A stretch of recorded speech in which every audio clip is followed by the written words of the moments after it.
హైదరాబాద్లో బీజేపీ జాతీయ కార్యవర్గ సమావేశాలు ప్రారంభమయ్యాయి. వచ్చే సంవత్సరం జరగబోతున్న ఉత్తరప్రదేశ్ అసెంబ్లీ ఎన్నికల్లో గెలుపు లక్ష్యంగా ఈ సమావేశాలు జరుగుతున్నాయి. 2 రోజుల పాటు జరిగే ఈ సమావేశాలకి బీజేపీ అధ్యక్షుడు అమిత్ షాతో పాటు బీజేపీ పాలిత రాష్ట్రాల ముఖ్యమంత్రులు, సీనియర్ కేంద్ర మంత్రులు, ఎంపీలు హాజరయ్యారు.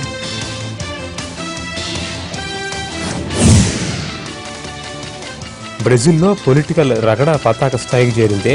ఆపద్ధర్మ ప్రభుత్వం తీసుకుంటున్న చర్యలకు వ్యతిరేకంగా మాజీ అధ్యక్షుడు దిల్మా రూసెఫ్ అధ్యక్షతన నిరసన కార్యక్రమాలు నిన్నంటాయి.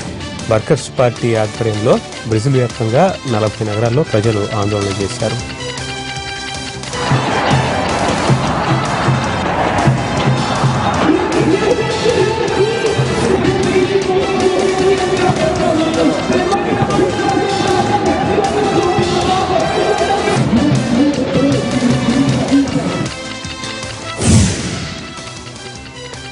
అనుకోని పరిస్థితిలో యుద్ధ విమానాలకి ఆకాశంలోనే ఇంధనం అయిపోతే ఏం చేయాలి?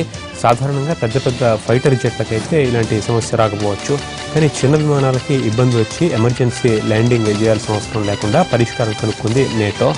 లక్షల లీటర్ల ఇంధనాన్ని ఆకాశంలోకి తీసుకువెళ్లి 2 విమానాలు గాల్లో ఎగురుతుండగానే ఫ్యూయల్ ట్యాంక్ నింపేస్తున్నారు. ఇలా ఒక్కసారి ఇంధనంతో పైకి వెళితే 2-3 జెట్స్ నింపగలిగే సామర్థ్యం ఉన్న ఫ్లైట్ని సమకూర్చుకుంటే, అయితే ట్యాంక్లో వేల లీటర్ల ఇంధనం ఉంటుంది కాబట్టి పైనుంచి కిందకు దిగడం మటుకు పైలట్లకి కత్తి మీద స్థానే. ఏమాత్రం అజాగ్రత్తగా ఉన్నా మొత్తం నాశనం అయిపోతుంది.